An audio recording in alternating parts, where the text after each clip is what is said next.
nerves. Better shake your booties for black girl nerves.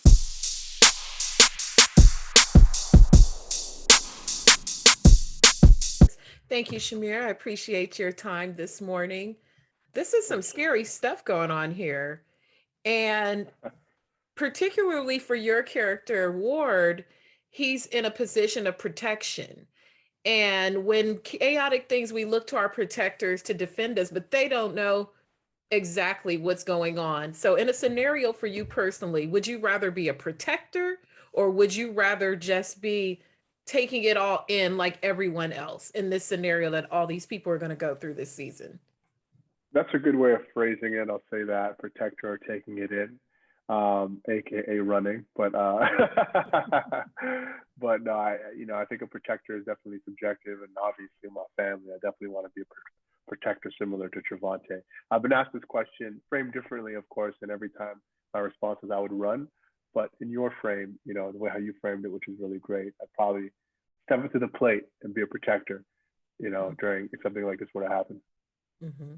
These types of stories are not only are they epic and the scenery and what's taking place, there's so much we still don't know or they won't tell us about people living in outer worlds. What are your thoughts on outer beings? Is it just us here? What do you think is going on out there? Is it just us here, or are we reptilians? No, I don't know. I'm just. or maybe we're the out there people and there's someone else somewhere else. I know, right? It's all about perspective. I'm optimistic. That's how I'll answer that question. I'm optimistic to what that is and who they are. I don't know if it's a alien per se, like we've seen in ET phone home type of thing, but I do think it would we would be remiss to think that we're the only you know um, rock with humans on it, in this entire galaxy and solar system. hmm When you have a project like this, all projects have a degree of secrecy in nature. There's an announcement that you get cast, and everyone gets excited and they wait for the project to materialize. But with this, it's so epic, and so much of it is dependent upon a weekly experiencing and the story expanding. How did you celebrate something like this? What did you tell your friends and colleagues that you confide in about this project? Did you even celebrate it at all, given, we still have a lot of restrictions going on in the world? Yeah. For this particular project, I'd gotten it maybe 2 years ago before COVID was a thing. I actually was working on a show called Goliath with Billy Bob Thornton, and I was on set of my trailer, and I got the call saying that I got the job, and I was freaking out.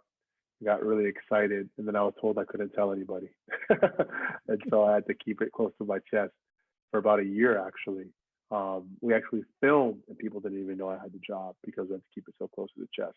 But the celebration that I had is I went to the crafts table, had some gummy bears, and went back to work. It was Billy Bob, and Billy Bob's like, "Why are you so happy?" I'm like, "No."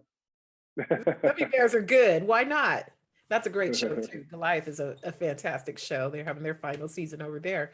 So now we get to experience this phenomena. There are people all over the world seeing something happening. They're not sure exactly what's happening. What is the journey like for Ward now? When we meet him, he's with his crew, with his team and military, and they're out on doing missions and doing the things. What's his journey going to be like within that, with his crew, with what's happening in the world, and just his personal growth? Yeah, as the series evolves, you get to see Trevante, with his men, not giving too much away, his evolution as a man, his evolution as a U.S. Navy SEAL, and his evolution of just having to deal and overcome with what's happening, the invasion of Earth, and him being tested as a man. And like I said, not to give too much away, but you get to see this man layers unfold, and you get to see different sides of him that we don't get to see, that much, in cinema, especially with black men and black men in vulnerability. And you're going to get to see him, be extremely vulnerable, throughout this series. Mhm. And lastly, since Ward is spending so much time in the military, how many versions of the military uniform did you have on set? Did you have one that kept getting used, or did you have like 30? How many of them did you have? They got a few. They had a few because it goes through. I mean, the uniform itself is its own character just for what it's gone through. The amount of sand and dirt. They definitely had a few, but I try to keep the same one to keep it authentic because in real life you wouldn't have time to wash the uniform.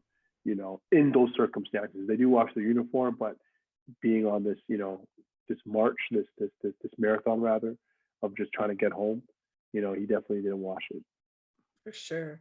This is like I said, this is scary. I hear a little bump in the night and I'm ready to go, not let alone an explosion.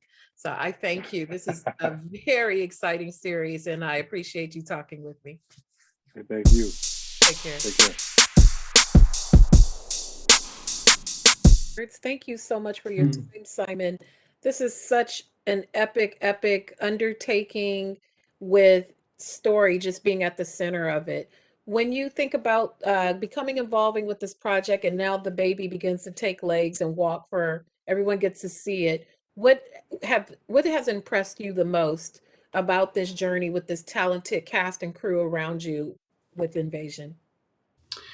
I think the thing that's impressed me the most through the process of years of conceiving the show, writing the show, making the show, posting the show, is how there was a real clarity of tone and vision from top to bottom with everyone. That there was a very clear North Star with this show, that we were making something that was emotional and character driven and nuanced, and that we wouldn't fall into the traps that sometimes, and I've fallen into them myself, sometimes genre work can fall into, where you lean on the aliens, or you lean on the terror, or you lean on the plot. That everyone understood that this was a really character first, character driven show. And you never know, even if people buy in on that, in the cast and the crew and the people making it, you don't know if they're able to achieve it, right? Myself included.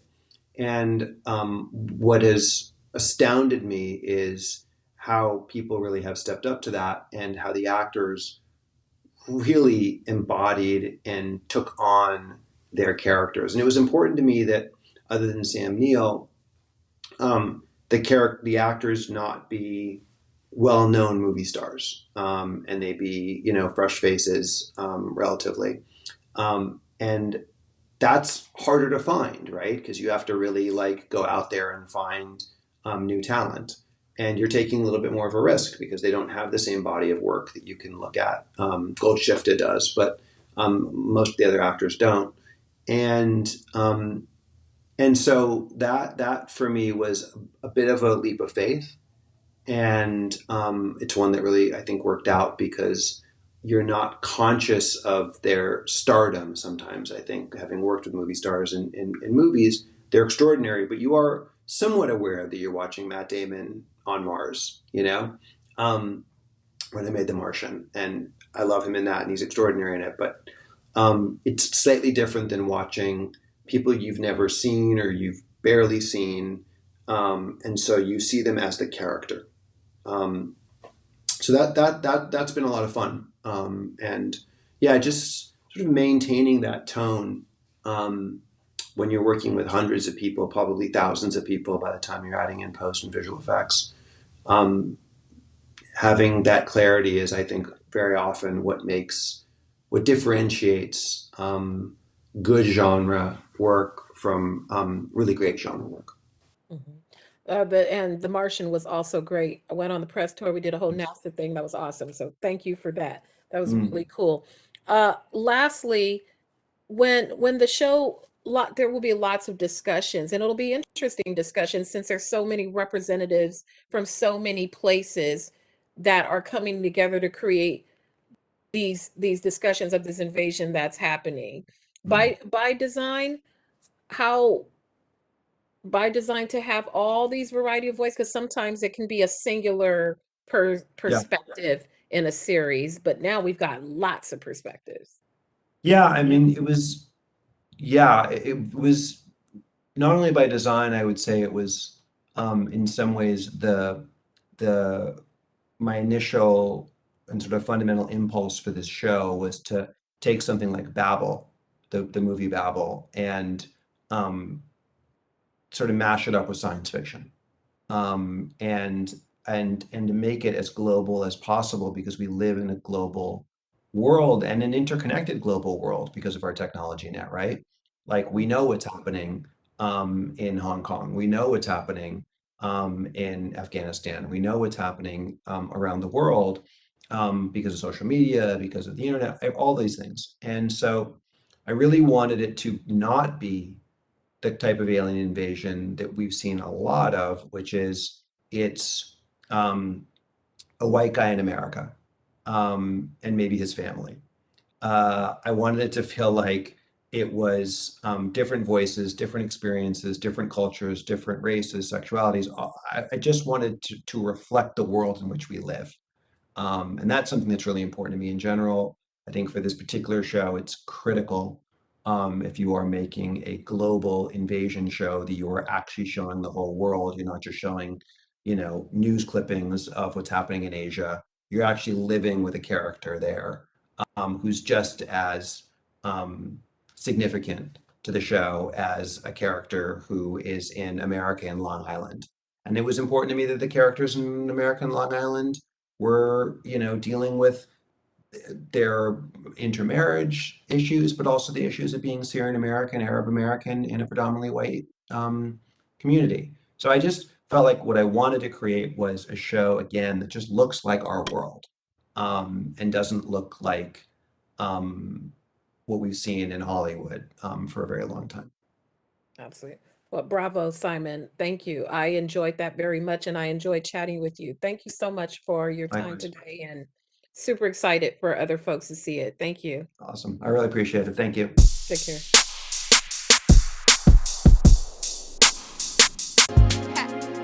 Better shake your booties for black girl nerves. Better shake your booties for black girl nerves.